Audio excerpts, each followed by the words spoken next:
సిక్కోలు జిల్లా వాసులకు గజరాజులు గజగజ వణికిస్తున్నాయి. ఏనుగుల ఘీంకారాలు, వరుస దాడులతో గిరిపుత్రులు హడలెత్తిపోతున్నారు.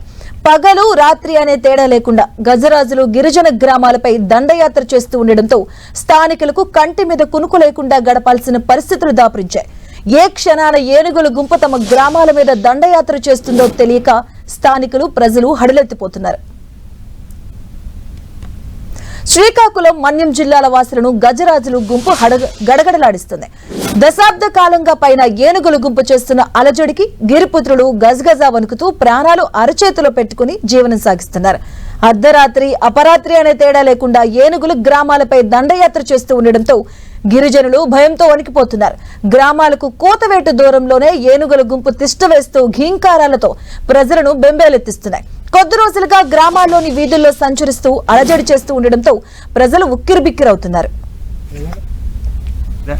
ప్రధానంగా భామిని, కొత్తూరు, పాతపట్నం, సీతంపేట మండలంలోని పలు గ్రామాల్లో ఏనుగుల గుంపు సంచరిస్తూ అక్కడి ప్రజలను భయభ్రాంతులకు గురి చేస్తున్నాయి.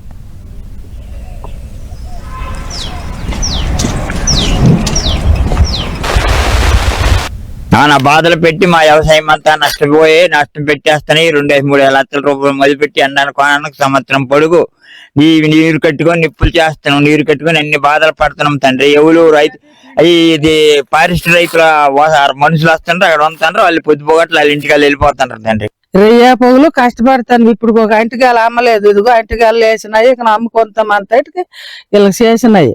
ఒక పైసా మాకే ట్రాబడి లేదు. రానానికే బెంగేస్తుంది. ఇప్పుడు 5 రోజులు అయింది వచ్చినాయా, ఇదిగో ఈ పొద్దు వచ్చినాము చూపు.